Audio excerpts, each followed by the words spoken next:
Yeah, I mean, we go from the storm where it's 2 wins and a practice facility and a new crypto deal, and well, I mean, the Sounders, it's not the worst thing in the world, but going No. 1-1, there's more to it than 1-1. So let's get into it. On the 18th, playing against the Houston Dynamo on the road. So these 2 games were on the road, a little short road trip, winning that game 1-0, a nice little close game.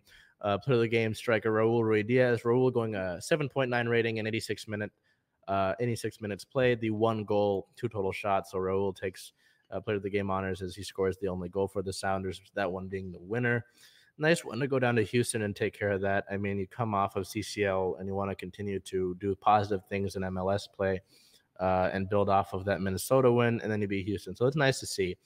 But then May 22nd at Colorado. So the background behind this, I want to say, is that Seattle's had a tough time going into Colorado and beating the Rapids for a decent amount of time.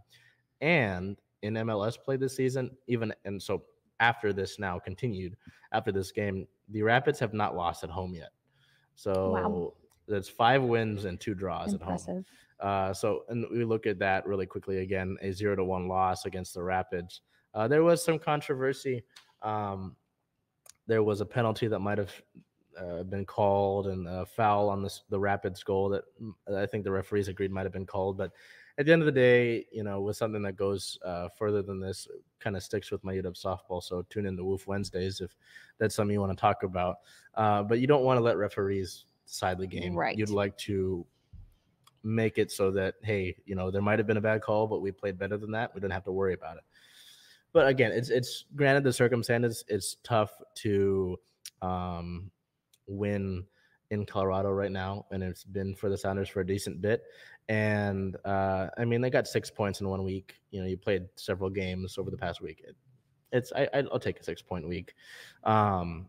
So I mean, a little bit of a mixed bag, but overall, again, I wouldn't panic. In team-related news, we've got some little bit of historic achievement kind of thing. On the 18th, the team signed goalkeeper On the 18th, goalkeeper Stefan Frei moved into 3rd place in MLS history for career shutouts.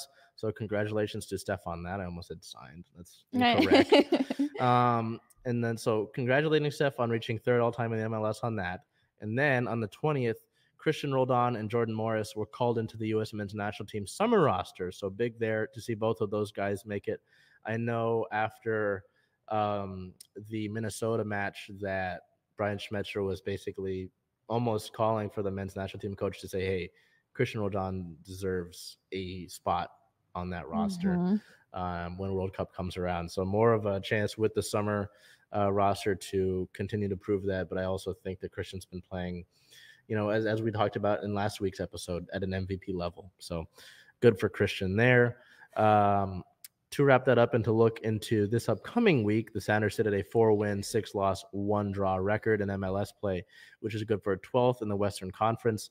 Their next matchup is May 29th versus Charlotte with a 6:30 p.m. Pacific time start. Charlotte is playing their inaugural season, and they've I didn't necessarily expect Charlotte to have a huge following in soccer. Obviously they've got a decent following with the Panthers, but they've showed out in the home games they've had. So interesting to see how their club will do against us up here in Seattle.